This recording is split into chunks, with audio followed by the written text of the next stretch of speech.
My Weird School Days, Book Number 3. Mr. Granite is from another planet. Written by Dan Gutman. Pictures by Jim Pellot. Chapter 7. Mr. Granite Goes Overboard.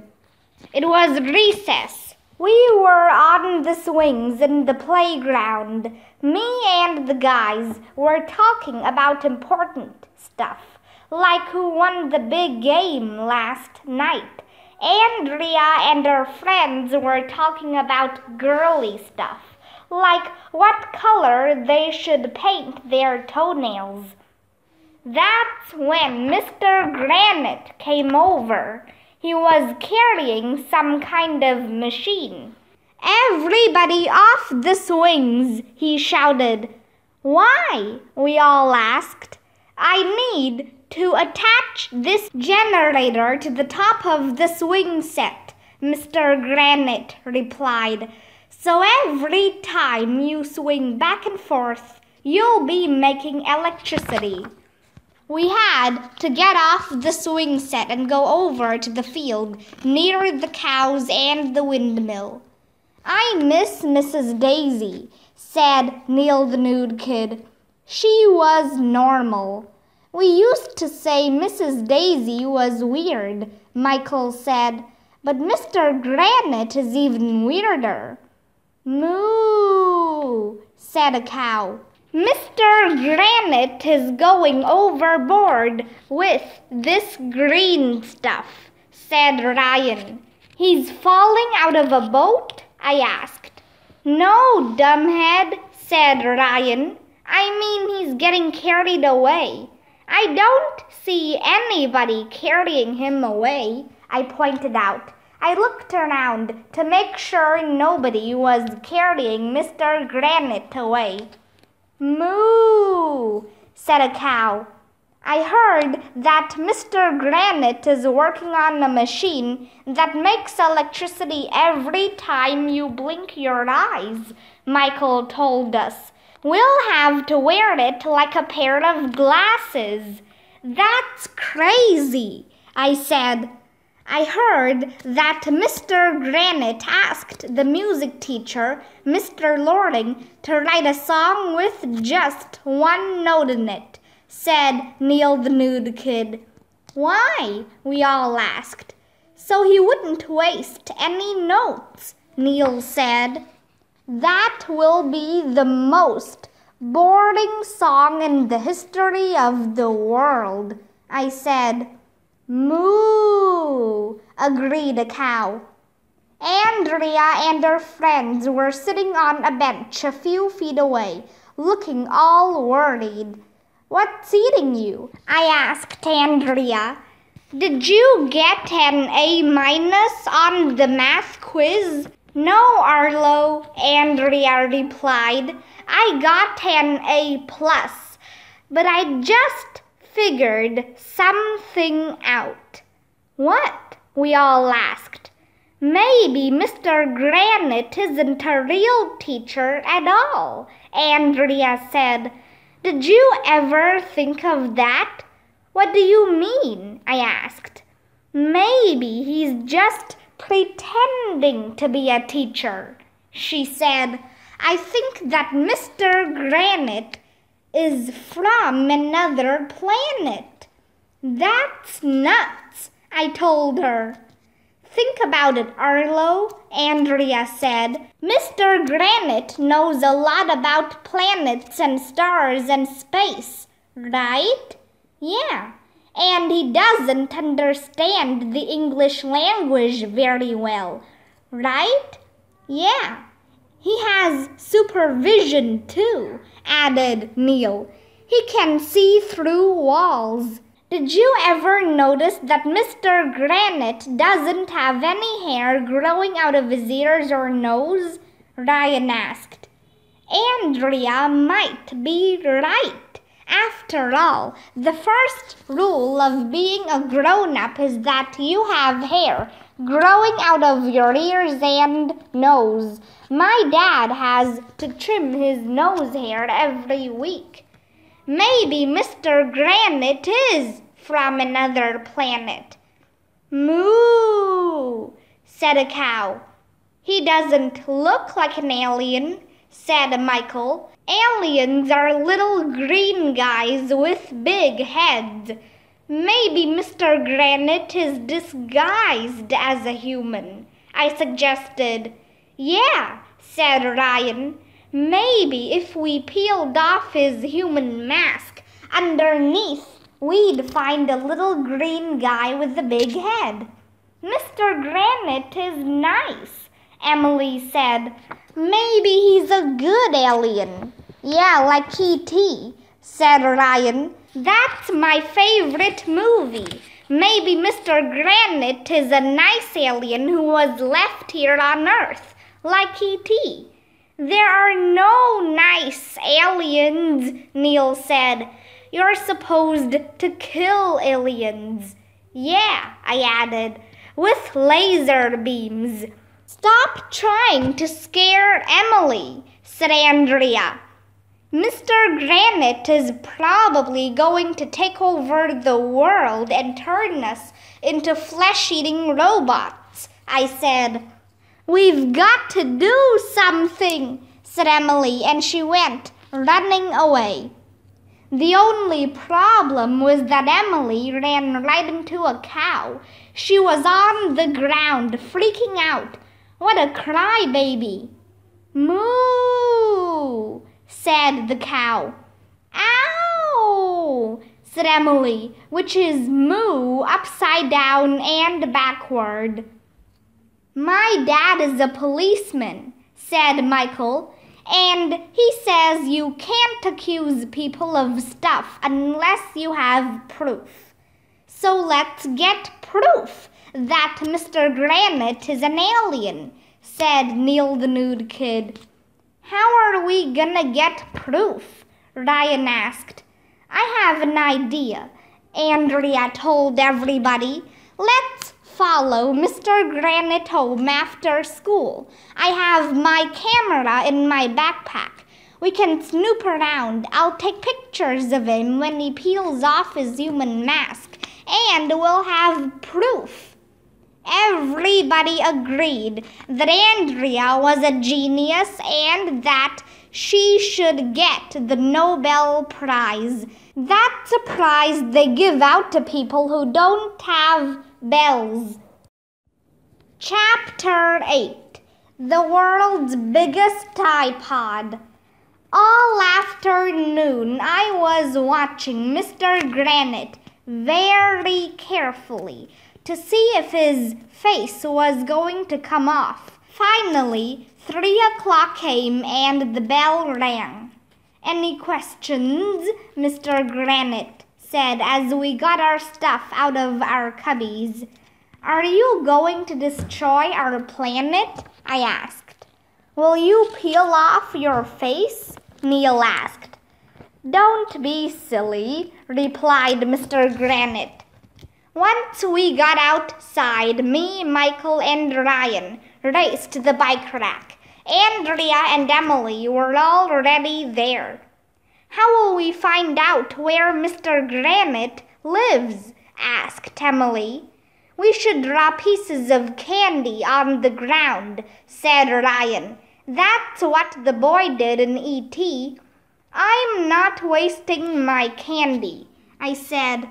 We should stalk Mr. Granite, suggested Michael. You mean we should hit him with celery? I asked. What good would that do? No, dumbhead, said Andrea. Stalking is... She never got the chance to finish her sentence because at that very second Mr. Granite zoomed past us on his bike. Look, said Ryan. There he goes. We all hopped on our bikes and followed Mr. Granite, being careful not to let him see us. Maybe Mr. Granite will make our bikes fly, said Ryan. That's what E.T. did. Will you forget about E.T. already? Michael told Ryan. Finally, Mr. Granite turned into a driveway. Well, I don't mean he became a driveway. That would be weird. He just rode his bike up into a driveway next to a house. There was a big white box in front of the garage. It had the word pods on it. Hey, check it out, I told everybody. Look at the size of that iPod. Mr. Granite lives in an iPod? Asked Michael. Man, I said, how many songs do you think will fit on that iPod? It's not an iPod, dumbheads, said Andrea. It's one of those big storage boxes. It says pods. Oh, it made sense that Mr. Granite lived in a pod. I saw this movie called Invasion of the Body Snatchers. It had these pod people who looked just like humans, but they worked secretly to spread more pods until they could replace the entire human race. It was cool. Anybody who lives in a pod has to be an alien, I said. My mom says we should accept people no matter where they live, Emily said. Your mom is weird, I told her. Maybe he's building a transmitter in there to contact his home planet, said Ryan, like an E.T. Give it a rest with E.T., will you? I told Ryan. Mr. Granite opened the door and went inside the pod thing. We all snuck up to it like we were secret agents. It was cool. Andrea took a little camera out of her backpack. I'll bet he's taking off his human mask in there, Michael whispered. I'll snap the picture when he peels off his face, Andrea whispered. That would be a real Kodak moment, I whispered. I'm scared, whispered Emily. Maybe we should. But she never got the chance to finish her sentence, because at that very second, Mr. Granite popped out of the pod. Eek! We all screamed. G'day, mates, Mr. Granite said. He looked completely normal. What can I do for you blokes? I said, we were just wondering if you'd trim your nose hair. You followed me home to ask if I trim my nose hair? Asked Mr. Granite. Well, actually, we wanted to know where you were born, said Andrea. I came from Neptune, said Mr. Granite. Wow, we all said, which is Mom upside down. So it was true. Mr. Granite really is from another planet. Yes, he continued, Neptune, New Jersey. Then my parents moved to Australia. Oh. Chapter 9. Tattletales. I didn't believe for a minute that Mr. Granite was born in New Jersey. He was an alien from another planet for sure. And even though we didn't have a picture of him peeling off his face, we decided there was only one thing left for us to do. We had to tell Mr. Klutz. The next morning, we all met at school early to go to Mr. Klutz's office. When we got there, he was wearing one of those weird square hats we had to wear at graduation. And he was sticking his head out the window. Why are you sticking your head out the window? Ryan asked. Oh, excuse me, said Mr. Klutz, pulling his head back inside. I had to sharpen my pencil. You have a pencil sharpener outside your window? Asked Michael. No, I was just gathering solar energy to power my pencil sharpener, Mr. Klutz told us. See, this cap has a solar panel in it. It was Mr. Granite's idea. Mr. Klutz showed us how to sharpen a pencil with his solar-powered pencil sharpener. It was cool. We wanted to talk to you about Mr. Granite, said Ryan. I'm all ears, Mr. Klutz said. You are not, I told him. You have eyes and a nose and a mouth, too. It would be weird to be all ears.